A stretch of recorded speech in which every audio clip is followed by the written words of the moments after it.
What is up, fellow nerds, and welcome to Not Your Status Quo. Tonight, we are at the theater for our spoiler-free review of Venom the Last Dance. Who's hyped, gentlemen? I don't know if hype was the word I would use. It's going to be a movie. Yeah. Hey, you know, the first two were fun. Entertaining. Weren't great movies, but they were fun. Yeah. Let's hope that trend continues. I mean, why not? What else can we say? Yeah, exactly. I mean, the trailer looked fine. Mm-hmm. It did look fine. Fine is a good word for it. It is a good word for it, thank you. So, you know. Yeah, if we're looking for a deep story, we're not going to get it here, but it should be fun. Wait, so here's the thing. I snuck a peek at some of the early reviews, and they were like kind of up and down. Like a lot of people, some people were saying, "Oh my gosh, this is a really good movie." And, you know, it's funny. A lot of people are saying this is terrible. There's a lot of plot holes. So I don't know. Like it's a lot of very mixed reviews. So I'm gonna go in, fingers crossed, borrow some of your silver lining, and I'm gonna hope that it's good because, at the very least, the first two Venom movies, I was able to laugh. There's a little bit of comedy in it that I chuckled at. So I'm hoping I get at least that out of it. And you know, the Tom Hardy and Venom, him doing both voices, was usually pretty entertaining. You know, the back and forth. Yeah. Hopefully we get more of that. Yes. Eddie. I mean, my hype level's down here, so anything would probably be a pleasant surprise. Yeah. So. I agree. Well, let's go check it out, and we'll be back and let you know what we thought. All right.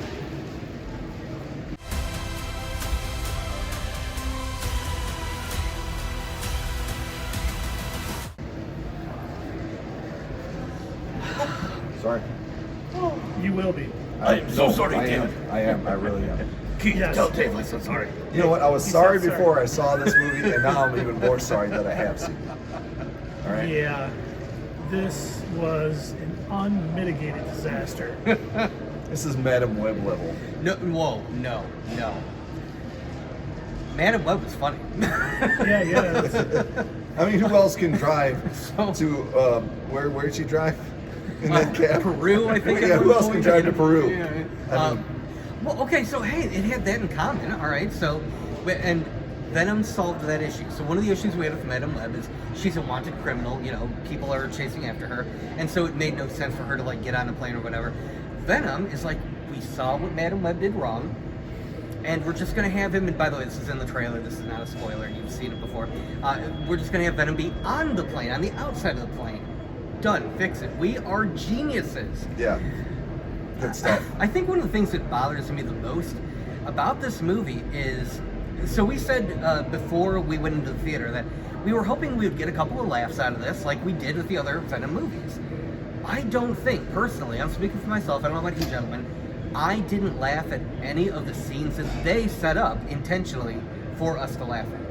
No, there was Same. one specific spot where we had to talk about it after the movie and say, Right. was that a joke or was that not a joke? Because they did leave spot for people to laugh, Yes. and no one laughed. So I don't know. You know, this movie, you know those comic books where they'll have 4 different writers Yes. writing a little bit and they try to mesh them together? Yes. That's what this felt like.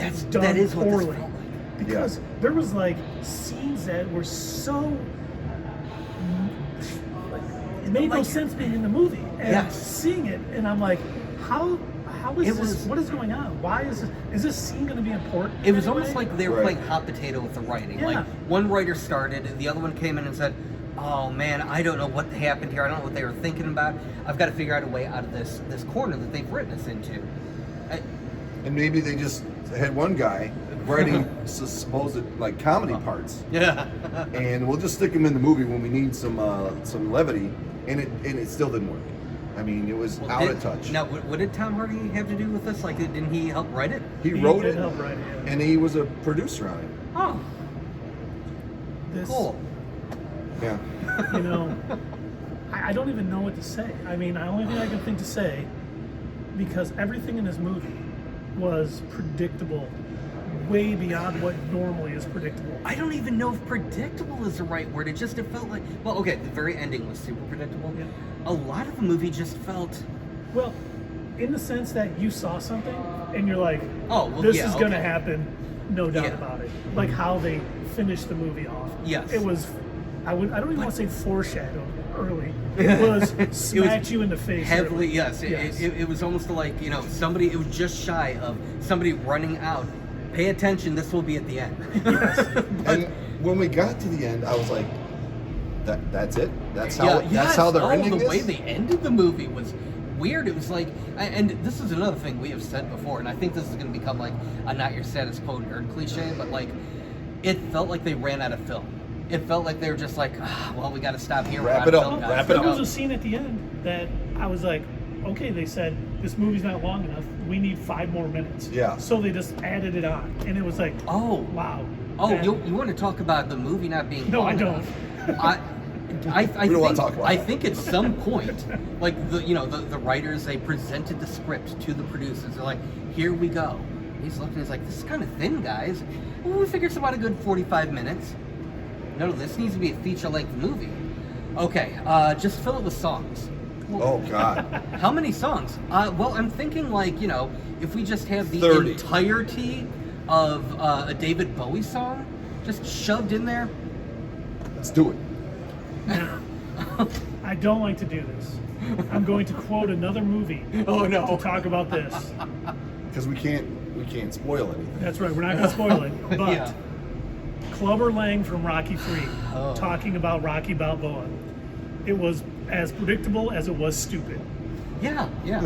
Oh, okay. What's the Adam Sandler movie? Billy Madison. Never saw it. Okay. It's a good movie. Towards the end, there's this like whole quiz show thing. Stupid, whatever. It's an Adam Sandler movie.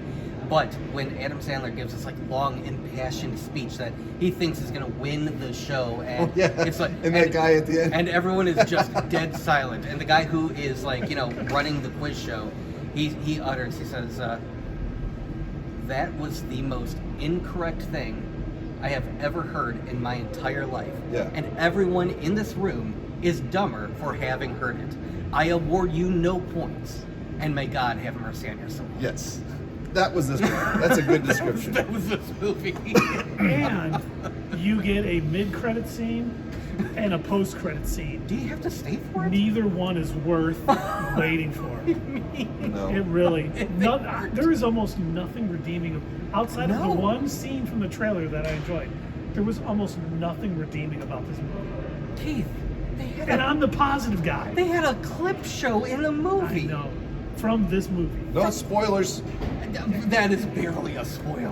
Barely a spoiler. Barely a spoiler. It picks up right where Spider-Man, the post-credit scene. It picks right up there. Oh, in the very beginning. Yeah. Yeah. Okay.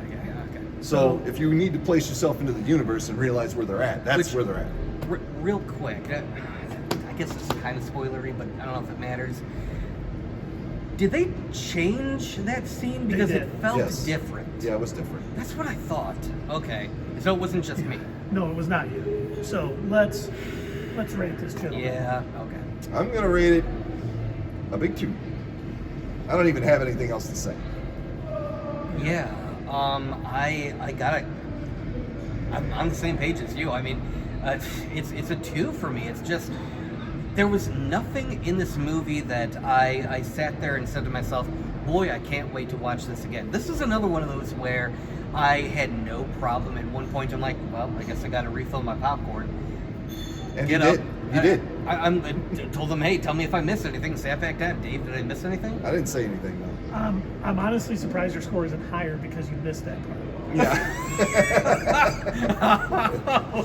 Was it a good part? Did I miss a good No. part? There was a lot of I action. didn't see any of it. So Yeah, there's a lot of action, but we couldn't tell what was going on. for me, I'm going to give it a 2 also because it's one of those movies where I used to always ask my kids when we leave a movie, hey, are we going to get this on DVD? Oh. And it was this is an absolute no. I will not watch it if it comes on No. TV. I won't buy the movie in any way.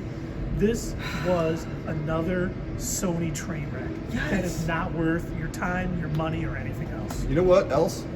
Me and Doug said this in the theater, and our ratings don't reflect this, except mine does, which I'm surprised by yours.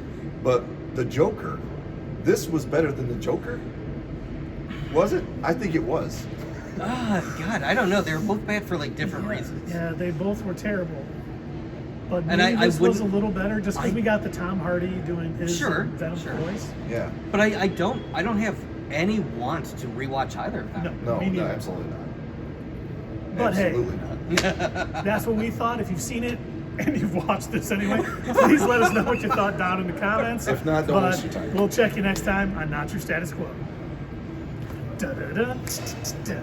Hey fellow nerds, I hope you enjoyed this video, and if you want to see more of this stuff, make sure that you check out our Twitch stream. We try to do these live, Sunday or Monday nights, 8 p.m. Eastern Time. Keep an eye on our social media to find out when you can join in live and chat with us during these live streams. Also, as usual, don't forget to check out our other social media. Add us at Twitter, comment down below, and we'll see you next time right here on Not Your Status Quo.